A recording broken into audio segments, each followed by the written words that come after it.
Hey, welcome back to the channel. I'm really glad you're here because today I'm going to take down some small trees with the Baumalight TRL30D mini skid steer along with the MS530M mini mulching head.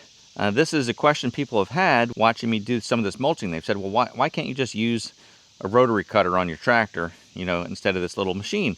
Well, today I'm going to take down some bigger trees, things that I know my bush hog rotary mower would not handle, at least not with my compact tractor. So we're going to do some more significant brush mulching with this, but first I need to make apparently a modification that I did not do correctly from the beginning. So thank you, Brad from the Piney Grove Homestead, for calling me out on not following the instructions. Let me show you what I mean. So here's the dealio. This bar here is a push bar, and it's made to bend trees over so that you can cut the base with the mulching head. And I've used it, I've tilted it forward, tilted the whole mechanism forward, and it kind of works. But what Brad pointed out, and this was his mistake as well, and Baumalight actually pointed it out to him, but this is still in the shipping position. I didn't realize there was a difference. Again, I must have missed that in the instructions, but this needs to be tilted forward in the non-shipping position. It's just a matter of loosening up a few bolts and moving this bolt to that position, and then this will lean forward. And I think it makes a lot more sense to have that forward, because I would always tilt this to try and push the tree over. So let's just do that real quick.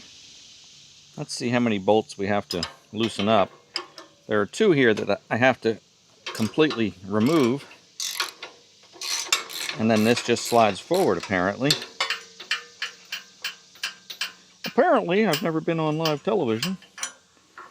All right, so there's that, and then one on this side.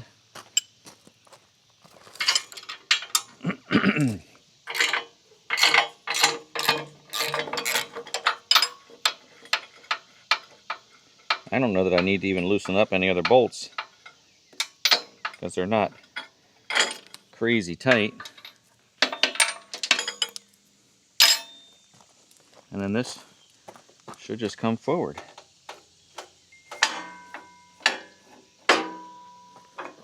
Until this hole lines up.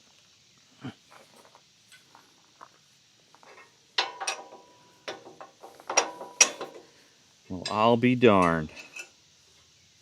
How about that?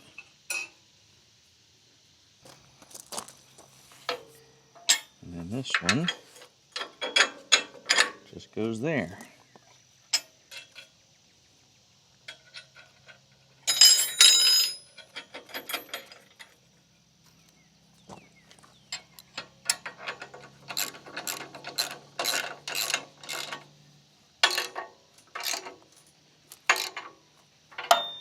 Well, that sure is easy.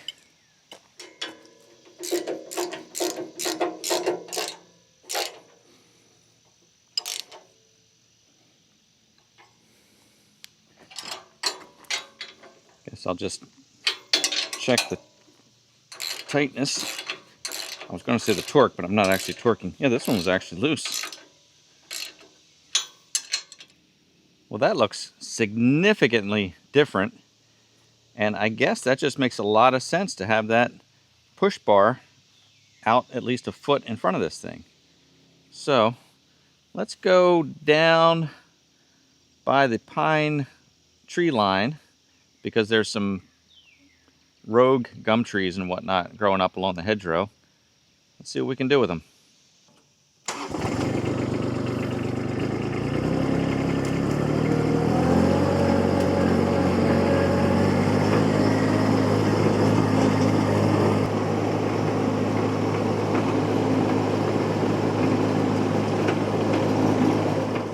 So underneath this row of pines, this is the edge between the meadow and the pines, and you can see that these mostly gum trees are really encroaching on the meadow, and we're trying to regain as much of the meadow as we can. So we've been mulching and pushing back whatever we can there. So this area here, we've been mowing closer and closer, but now we've gotten to these trees, and they've got a good 2.5 inch base, I would say, which again is too much for my brush hog rotary mower on my Kubota compact tractor.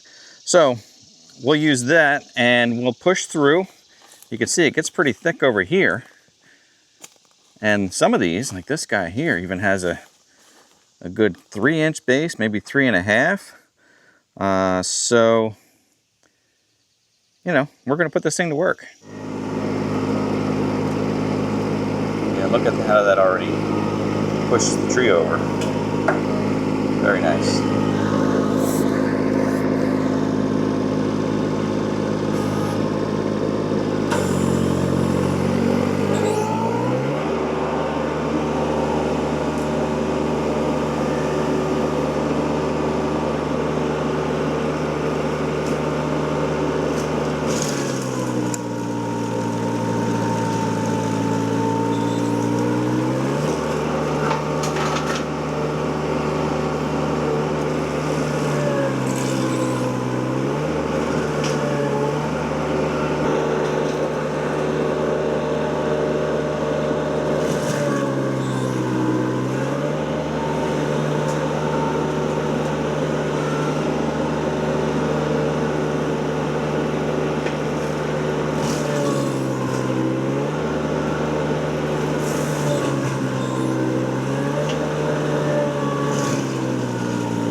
Well, that made a fine mess in a good way. It definitely can work its way through these trees, although I have to say 3 inches and bigger is probably more than what this really should handle. And of course, these are gum trees too, which is stringy and a little more difficult. It handles these 2-inch trees beautifully, which are still difficult to cut with a rotary mower. So the smaller trees, it goes through really nicely. I've got a lot more here. Some of these, look at this guy back here. This one's probably 6 to 8 inches at the base. So I could gnaw through that, but there's really no point in that. That's really a chainsaw job. But these other ones here, we've got like a 2-incher there, probably 1.5 inches, a couple 2.5ers there. So it can do those. Now here's probably 3 to 3.5. And again, that's a little much for this machine. It just is, and that makes sense. But again, this smaller brush here, it'll go right through that stuff.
So limbing trees, is that really the best use for this thing? I don't know, but I think it's okay as long as you've got the head angled so that it's throwing the debris downward instead of back at you. And by raising it up and driving into the limb, it really just, I mean, it does a great job of taking these low-lying limbs down. Now I can get in here with the tractor, with the mower, or before, you can see how it is over here. You know, they're just so low, you can't even walk under it. So I think using it for limbing is a good option. Again, don't take anything I say as a recommendation.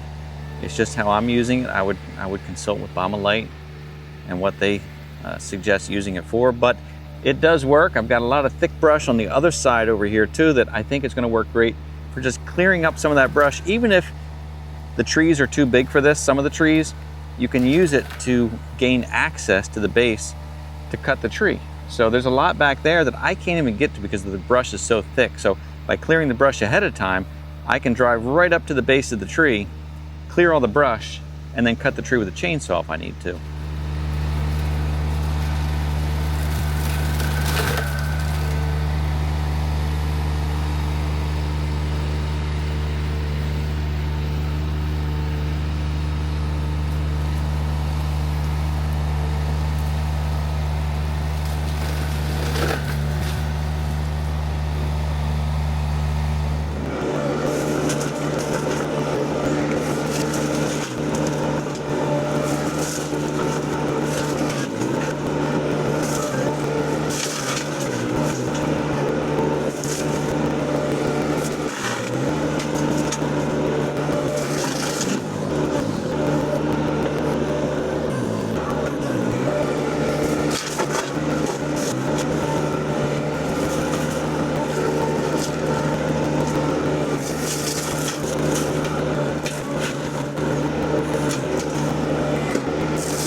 Now look at that. This is an area, there was no way to walk through this. There's about 15, 20 feet where it was just so thick and overgrown. And now I can walk straight back into this woods. I can get to these arbor, what are they called? Autumn olive, which are very pervasive. You can see how they grow on the end of a field or whatever. And I mean, they just take over. I mean, look at that. It started to grow over here, and then 10 feet over, it's arching out, and you can't mow. So we want to get this pushed back as much as we can. There's sort of a natural fall off here. So this is probably where the meadow ended at one time, and then it starts to drop off and go downhill from here. But this is incredible. You know, I think limbing is one of my new favorite things to do with this thing. It's, again, I'm sure there's a risk factor, but again, if you have that head tilted back so that the drum is shooting straight down, I think you're in a pretty good position. The danger is if you leave that head level and you're limbing up high, you could potentially shoot a piece straight back into you. So that's very dangerous, and I would not recommend that. But the way I'm doing this, by having it tilted back, shooting straight down, that seems to be working pretty well. I mean, it's messy, don't get me wrong. There is sawdust and debris all over me, all over the Baumalight. It's throwing wood chips everywhere. So it's a bit messy, but you know, you have to have your PPE in place and always, you know, use common sense and be really careful. You can see here where I completely cleared all around this base. So now I can get in here with the saw and I can cut all this down and also come back. It'll be a good exercise for my Woodland Mills wood chipper for all these limbs, and then my stump grinder as well. I've got the Woodland Mills stump grinder, I've got the small Baumalight stump grinder, so I've got the tools I need to really clear this out nicely. Well look, I think that's enough of a demo for today. I got out early and kind of beat the heat. Now it's starting to get hot and humid again, so I think we'll stop there, but hopefully that gives you a little more demonstration of the capabilities of this Baumalight mini skid steer with the mulching head, the mini mulching head.